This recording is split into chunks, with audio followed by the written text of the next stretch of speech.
Good morning and War Eagle War Report family. Your man Ike Jones. We are here. The morning drop. It is Friday, March 24th, and we're here talking about linebackers coming up into spring and seeing how they're performing.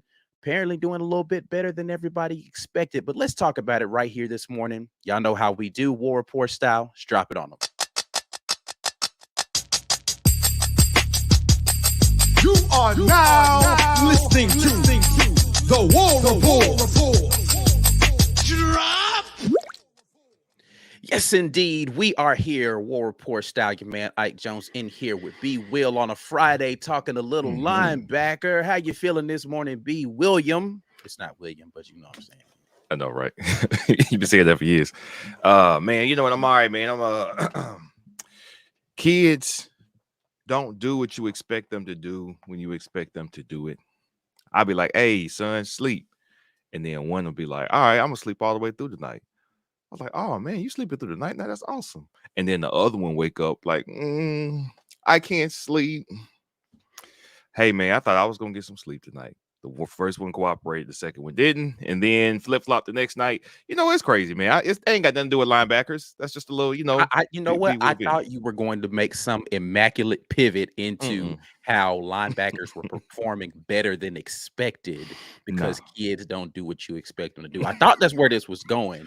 No, I'm not gonna lie. I'm a little disappointed. I'm sorry. Nothing so creative, man. I'm just venting. Okay, listen, we're here for that because we family, man. We're family. This is a family. This is not a family show. Let me not say that. No, it's not. It is family friendly, depending upon how loosely you give an interpretation of family. But yeah. Anyway. Yeah, everything is cool over this way. Linebackers are good, but definitely understand the parenting struggle that B Will is going through right now with the young kids in the house doing what they want to do. But yeah, man. So let's talk about it. Linebackers are out here flying around, apparently in a better place than Coach Hugh Freeze thought they were going to be. Yeah. So much so we lost two of them. Two of them was like, oh, this room's way more talented than I thought it was going to be this year. I'm out of here. Yeah. It makes me wonder though, how many of those departures were coach directed?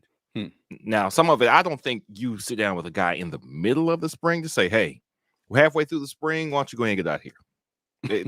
That doesn't seem like the right time. It seems like after spring.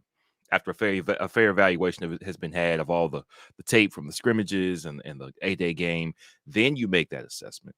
But, I mean, to your point, I don't know how it's anything but these kids making this decision at this time, going, all right, I see it. Well, they said I'm going to jump in the portal because the second portal window is not open. It doesn't open until after spring games have been played. I think it's April 15th, if I'm not mistaken. So we know these guys will be doing that. What I don't know is if they're still participating in spring or if they've stepped away from spring practice altogether. Well, let's just take a look at this. What I did this morning is I took a look at people listed on the Auburn website at linebacker. Okay. Neither one of those names are present currently on the website. So, yeah, maybe there was an administrative decision as well. Maybe it was an agreement, what do you say when a mutual, when the coach wants to leave the organization, a mutual parting of ways. A mutual parting of ways. There we go. Yeah. Maybe that's what this was. So, I mean, for two guys who had not played, I mean, did not know what Desmond Tisdall had to offer. I have no idea. Heard his name. We always, when we hear names in recruiting, and they sign with us, we want them to get on the field and perform well. That's what we want for them. But, it sounds like even though he may not have gotten his shot, well, didn't he get on the field a couple times last season? He did. He did play a little bit last year at the end of the year. Yeah, so he got on the field, but played a little bit in special teams as well. But yeah. Okay. Well, it sounds like it was pretty obvious that he wasn't going to get starter minutes. We brought in two guys in Keys and Tolan, who probably would have started over the guys, not over the guys we had last year, but definitely would have been two of our three stars last year if they had been here. We've upgraded the talent in the room, so it makes sense. You get two, you lose two. Hey, this is how the game goes. Yeah. So what's interesting about this right here to me is these guys are all like they're all around the same size. I didn't realize how big Robert Woodyard was though. 241 is he's a big boy. 6 foot 241. For context, I was talking to someone. Last night we were recording for our Amen Corner podcast, right? I was talking to Kenny B. For those of you who don't follow Amen Corner, Kenny B is playing football in like an amateur league right now in Texas. Anyway, I was just talking to him and I was like looking at measurables for guys that were going to the NFL, and I was like, yo, I didn't realize like I'm close to the size of some of these NFL like running backs and wide receivers and DBs. Like I'm 5'11", 207, right? So DeMario Tolan, for instance, 6'1", 203, right? So I'm like, okay, I'm around the size of that. But then I think 6 foot 241, bruh. Yeah. If he runs well, do not ever put me in front of this man. Ever in your entire life. Yeah. Ever put me in front of a man that is 6 foot 241 pounds that runs well. Just don't do it. Yeah. I mean, that's these guys, man, these measurables, right? I mean, of course, and we know we could be the same relative size of some of these players. Body composition is another thing because oh yeah, no, like I said clearly to him, I realized that I'm far away from being a football player as far as athleticism and build, but like as far as my size and makeup, I was like, oh, I ain't too far off. Maybe if I worked out a little bit, I could have been, out there on the field. Now I wouldn't have been, right. That's just not how I made up. But yeah. He's a big dude, man. That's all I'm saying. Man. These dudes, it's crazy, man. Even with the guys, you think, oh, he's a little guy. Think about a guy like Jay Fair, right? We was out there. Jay Fair got more muscles in his legs, and I got my whole body right now. I was like, nah, man. But football players, especially now, football players and president, maybe like 40 years ago, it was like, oh, I can get out there and do that. Not with these guys. No. Yeah, it's crazy. Definitely built very differently. So here's the question I want to ask, B. Will, as someone who has observed some practices, probably didn't pay as much attention to the defense, though. What do you have any sense or feeling about the linebacker position from what you've seen? Because that's the thing. Like I know a lot of people go out there and they're hyper focused on how the quarterbacks and wide receivers are doing. All the questions about quarterbacks and wide receivers. That's another thing I want to point out too. Like people take, I think, a lot from what the coach says during these press conferences as if they weren't asked specifically about certain things and or players. It's like, oh, he said something, like if he proactively mentions a player, okay, that's a little different, right? But also when you ask him to name a name and he names a name, that's not the same thing as like he said offensive lineman. Yeah, because he was asked about offensive lineman. It's not as if he was just giving an opening statement and he was like, hey, this player. Somebody asked him, how do you think Camden Brown is doing? Camden Brown is doing really well. Did you hear he said nice things about Camden Brown? Yeah, you ask him a question about like, what do you want him to be like? He's terrible. I just don't think like that would be a very different thing. Anyway, I think it's a little how we overreact to certain things. It's just kind of weird. But anyway, back to the conversation about linebacker. Yeah. Any thoughts about linebacker? Well, of course, we were excited about Robert Woodyard last year. And if it's you can't see in practice, and I think Corey Weber just said this, it's hard to gauge linebacker play if it's not in a scrimmage type situation. Yes. You've got to be moving full speed. You've got to be able to work around those blocks. You've got to be able to get into the backfield. How good you're going to be, how much of a nose you have for the run game, or how much of how well you can identify, read the quarterback in coverage. It's like if you have those skills, live action is going to determine that. So you can come in and look good. You can be fast. You can surely be fast to the ball or to the ball carrier, but live game reps, man, there's nothing that can tell us who you are as a linebacker until you get on the field. And that's something we are not going to see in practice. Now, I would have a feeling that I think we've upgraded talent-wise with both of the guys, Keys and Tolan. I think they're upgrades for the room. if you're telling me you get to throw those guys into a room that has Cam Riley, Wesley Steiner, and Robert Woodyard, I expect that the linebacker room is going to definitely be better. At the minimum, it's going to be better.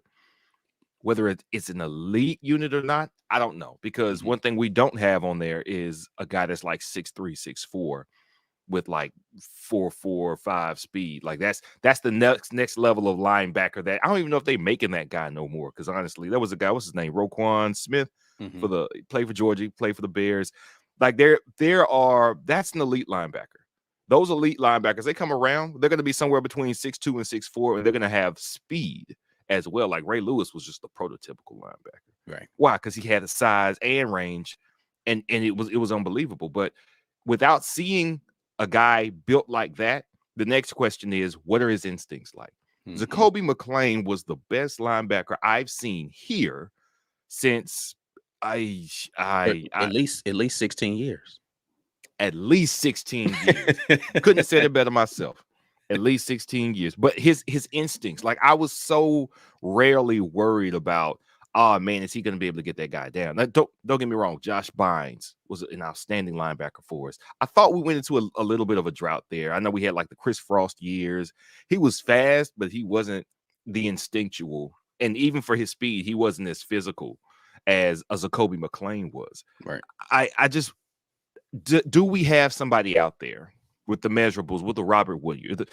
KJ Britt was great, but he didn't have the speed. So in pass plays, I think I bring this up all the time. 2019, Florida, KJ Britt is a thumper. Dan Mullen schemed him right on up with a wide receiver like two, 3 times for big pass plays because he wasn't fast enough to cover.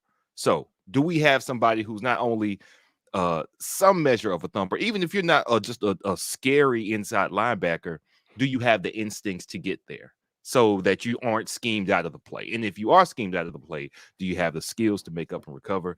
If these guys are that, we won't know it until our A-Day, until the season starts, honestly. But I think we have a better chance of having 1 or 2 of those guys than we had last year because we've upgraded the talent in the room. Yeah, I mean, I think, the scrimmages tell a lot, and that's where a lot of the assessment from Coach Hugh Freeze is coming from. He's not in the position group rooms, watching these guys figure out what's going on and, on the board and all that kind of stuff. He's not even really, he's just kind of walking around practice observing. But the scrimmage is where he starts to see, okay, are you putting all this stuff together? How are these things being taught? And what's the speed at which we're progressing towards that stuff? How are guys moving? And he seems to be pleasantly surprised with where we are overall in that room, according to his own comments. You talk about size, and let's go back to this thing. The guy who I want to point out as far as prototypical, 6'5", 237 right there, Cam Riley. Yep, that's the one. That's the physical. And we said that last year, like, okay, Cam Riley looks like the ideal linebacker. And I don't think we got to see enough of him to know if he can fill in the shoes and be the prototypical linebacker in production and in how he covers and also how he attacks the line as well. But we will see. I think he gets his chance. You can't not get your chance. I mean, DeMario Tola could come in. He's not playing inside, not at 6'1", 203. So Cam Riley's going to get on the field. Oh, you're muted. Yeah, my bad. There's a lot of people who thought that somebody was ringing my doorbell. So there's a lot of people who thought DeMario Tolan was going to come in and be the answer at linebacker. And I look at the size of him, and he's kind of small to play inside. That doesn't mean he can't do it. Right. But, when you look at him compared to the other guys in this room, he's kind of small. And so it's going to be about, like you said, the instinct and his physicality in that space as to whether or not he's going to be able to usurp some of these guys. If I were to put some money on it today, I'd say it's going to be Austin Keys and Cam Riley at those 2 linebacker spots in this defense, though. Okay. So you think what's his name? Maybe we have a hybrid, somebody who plays on the 3rd spot. Well, our 3rd spot is going to be a secondary kind of hybrid, or is it going to be the other way around where we got somebody on you're the going to line have a linebacker defensive line hybrid with that jack, or that jack position that's going to be like an outside linebacker type. And so it's going to be but they have those guys defined as a separate position group. Right. So we know who's playing, who's lining up at jack right now. Right. But then you're going to have a cornerback / linebacker hybrid at the star position. I think that that's going to come out of the DB room, though, right? Like somebody who would have been a slot corner or a safety is probably going to fill that role if I were to make any assumptions on how that's going to end up going, because they're going to have a lot of coverage responsibility from that position. So do you think that Tolan does not start, and do you think his size at present kind of telegraphs that? I mean, I don't know. Again, because like I said, we haven't seen him in a scrimmage to see how he's operating out there. I'm just going off of if I were to put my money on it right now. I've seen Cam Riley out there playing, and there's nothing about his play that I've seen that says to me, oh, this guy can't play in the SEC. He clearly can. And he did it pre and post injury last year.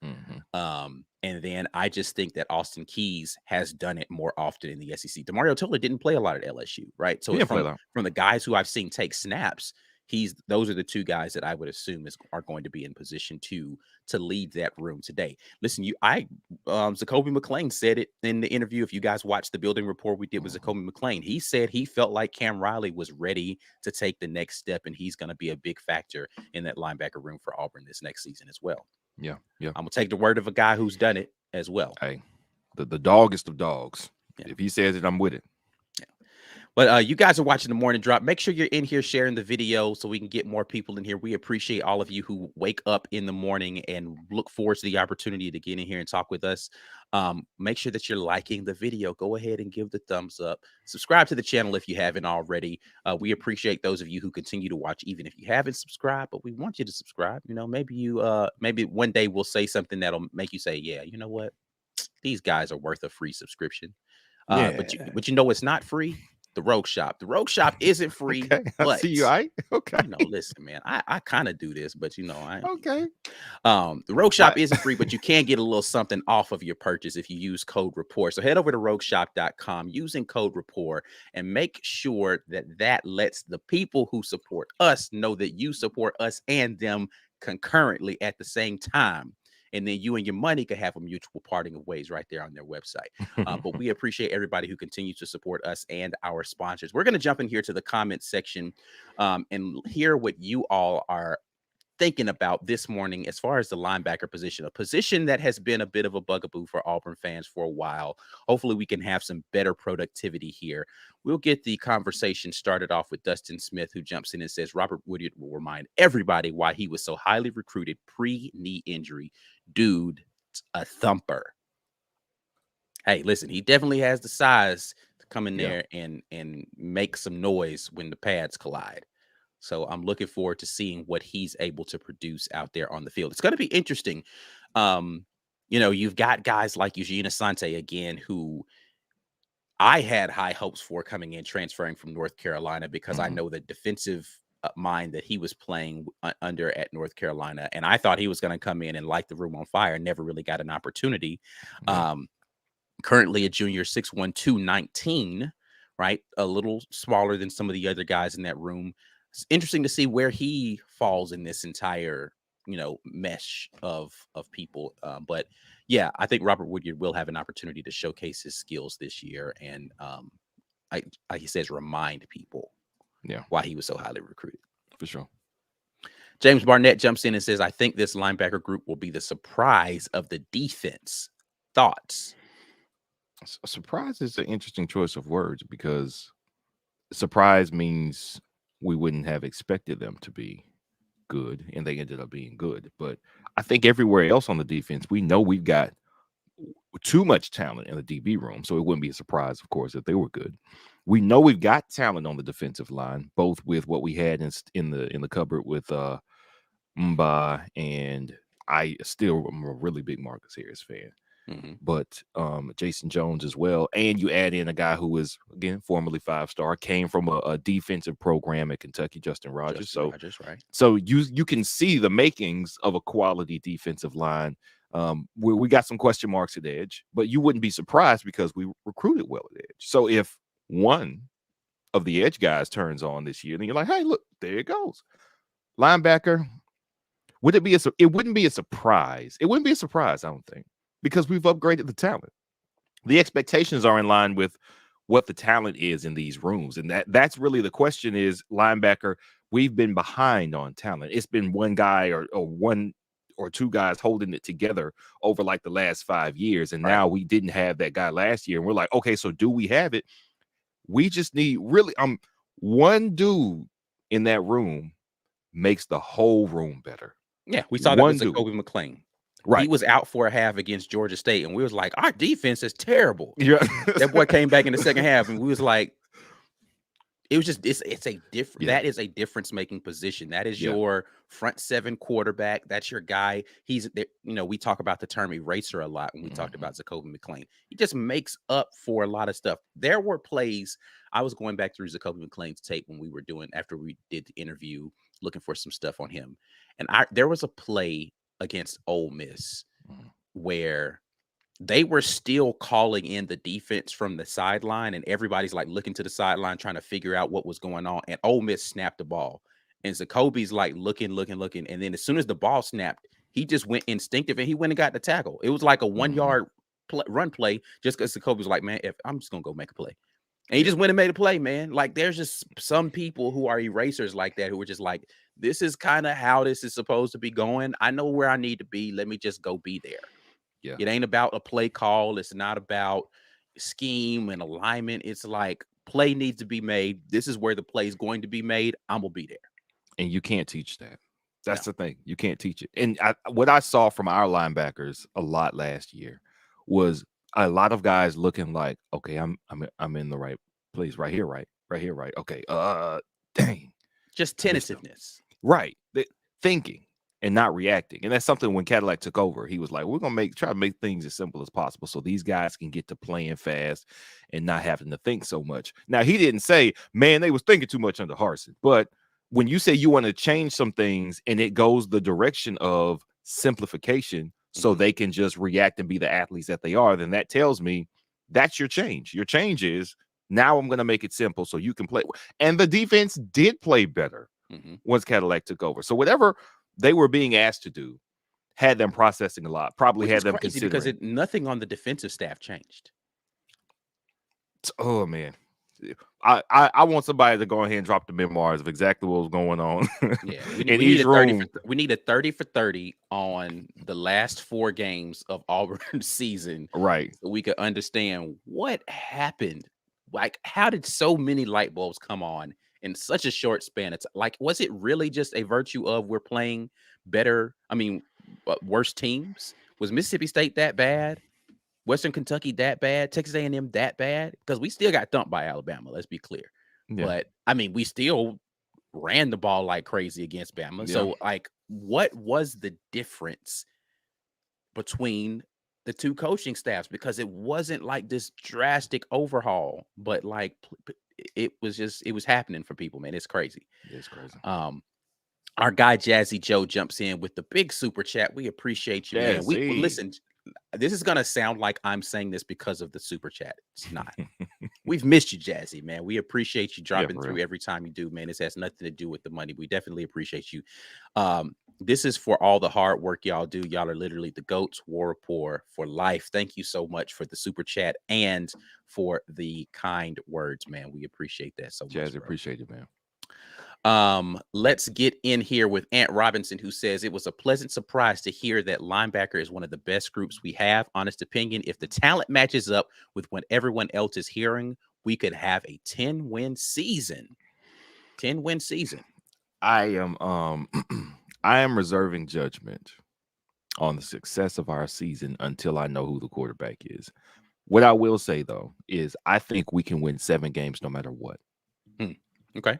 I think 7 games is our flow. We haven't even started to do this yet because we got a lot of months. The roster has a lot of stuff to happen. A long way to go now. Yeah. A lot has to change. But what I'm seeing and hearing from the defense is what has me encouraged. I have no doubt when you bring back one corner who is locked down, you mean you got one side of the field, DJ James? Cool. That means of the 832 additional corners we have that were all either already been here and good or highly recruited and very well, very much sought after. Then listen, all you got to do is find one more. I mean, well, you got to find 2 because you need a nickel. But Donovan Kaufman is still back there. That's a dude who can play safety or corner, who was really playing well. He got hurt some, and then the defense took a step back the games. He got hurt quietly.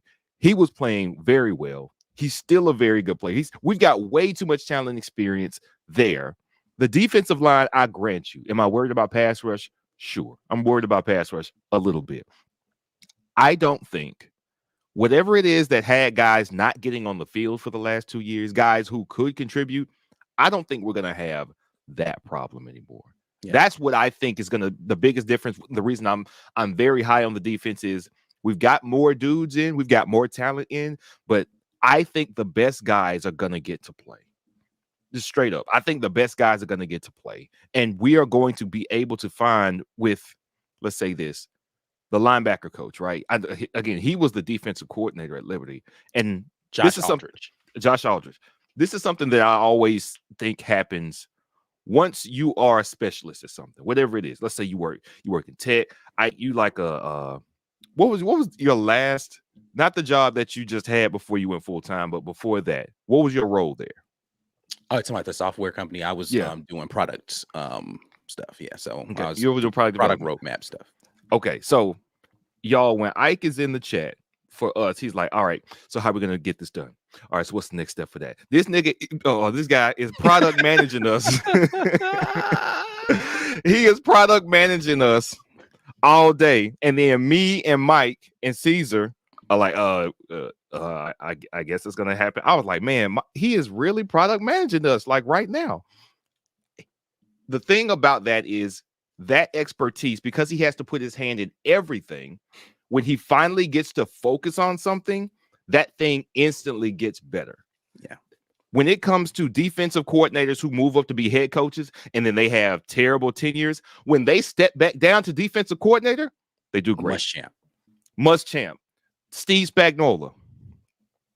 He was a very mediocre head coach. He was the defensive coordinator for the Giants. And then he stepped down. And it was like, you as a head coach, you're all right. He came back down and then he won 2 Super Bowls with the Chiefs. Why?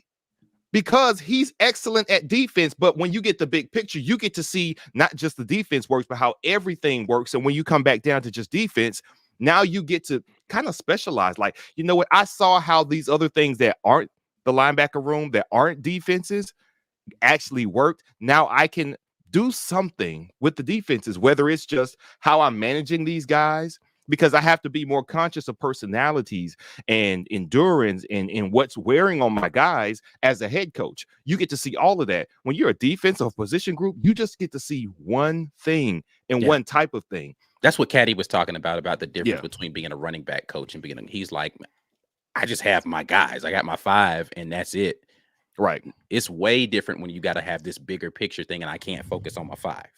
Right. And that's why the most important thing I think about having people who have worked high come back low is you're going to get a level of focus, but really they understand the big picture, dare I say, even better than the guys who have just been doing that one position all their lives. Yeah. And that is so valuable. And that's why I have a high expectation for that linebacker room, because you got a guy who didn't just coach linebackers. You got a guy who coached an entire defense and then was an interim head coach. And then he stepped down 2 levels to come in as far as on the ladder of positions, but to come to the SEC and say, all right, I'm just focusing on linebackers.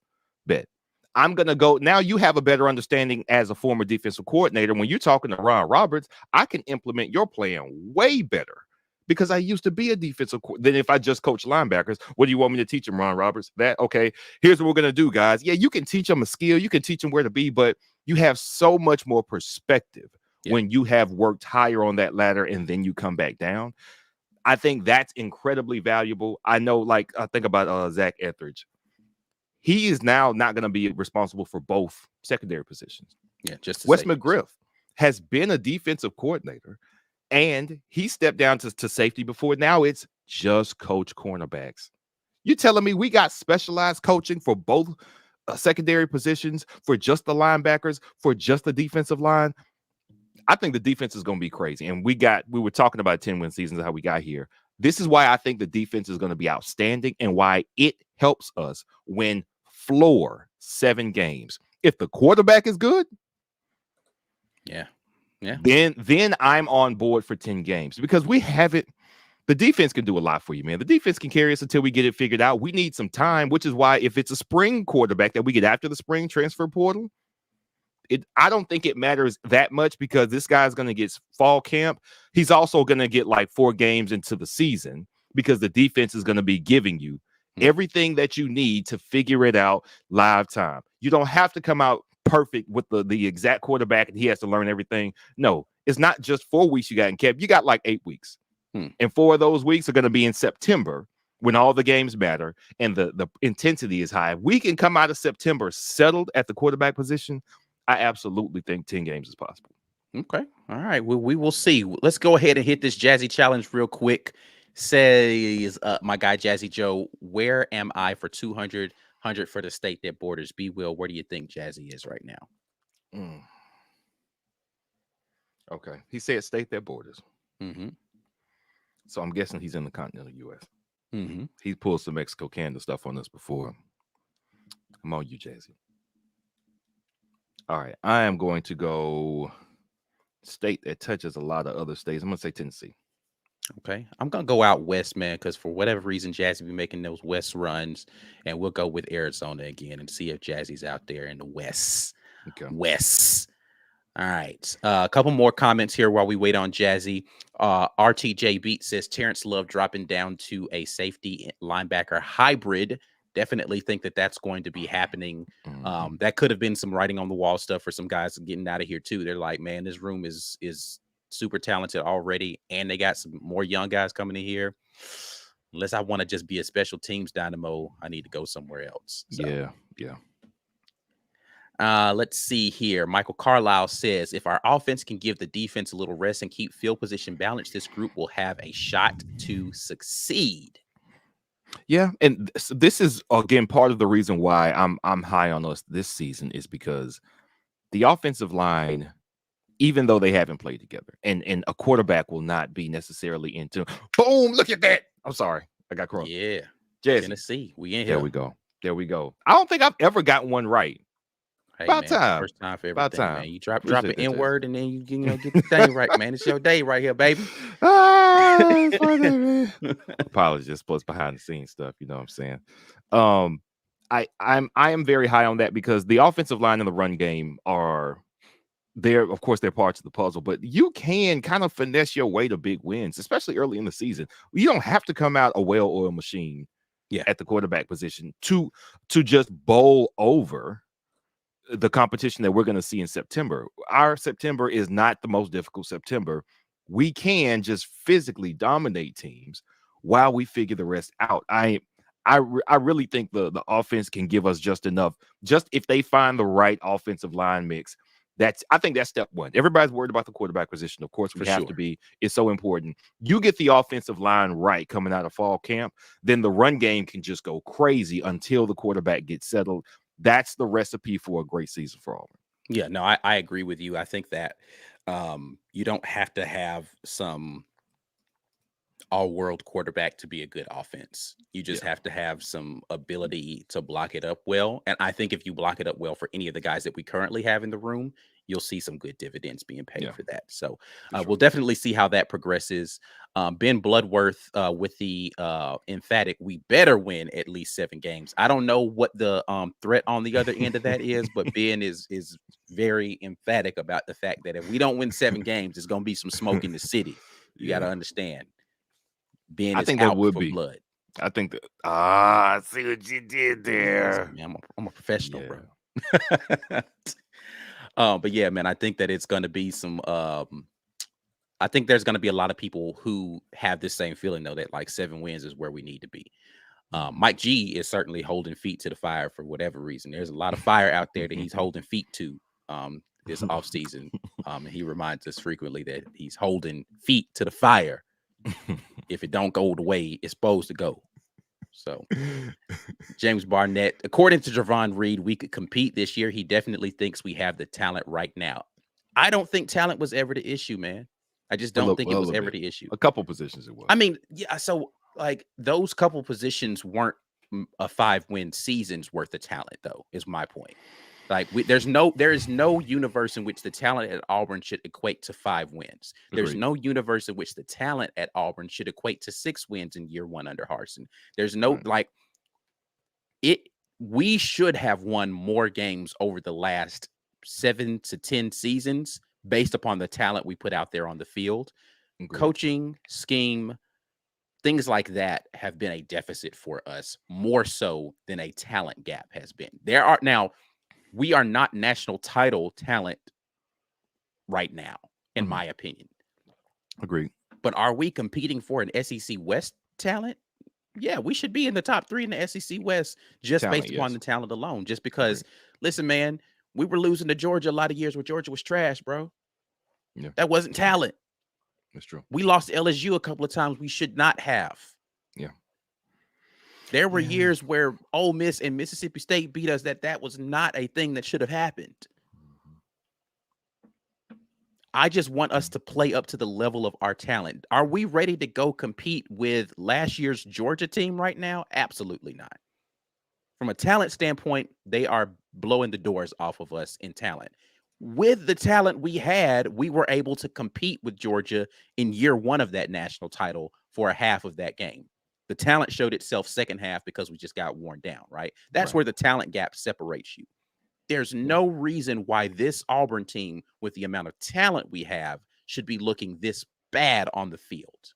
Yeah. Yeah. LSU won the SEC West last year. Should we have beat LSU? We should have. 100%. It's not a talent problem. It's not. Talent. We didn't get outplayed on talent against LSU last year. Yep. Was Arkansas that much better than Auburn from a talent standpoint last year? No. That was embarrassing. Was Penn State that much better than Auburn last year from a talent perspective? Talent. No. It's not a thing. So, yes, we have the talent to compete. I agree with Trevon. We just need to figure out how to put it all together on the field. Anyway, we're about to get out of here, man. We appreciate you guys dropping in with us this morning. It's always fun when we get an opportunity to talk with you guys. You guys make sure that you go and support the people that support us. That's the Rogue Shop, where, as always, we're brought to you by the Rogue Shop. RogueShop.com is America's #1 online dispensary. Go ahead over there. There's a ton of talent at the Rogue Shop working. Actually, I don't know how many people work for the Rogue Shop, but they will make you feel better about yourself, and maybe you'll be able to operate at your highest level of talent because you've gotten rid of your stress, your anxiety. You've gotten an opportunity to relax a little bit more. Whatever it is, Rogue Shop's got you covered. America's #1 online dispensary. Make sure you head over there. We're about to get out of here. We appreciate you guys. As always, you can check us out on all our social media platforms at The War Report, TW Report on TikTok. Until next time, and as always, War Eagle. Peace. Peace.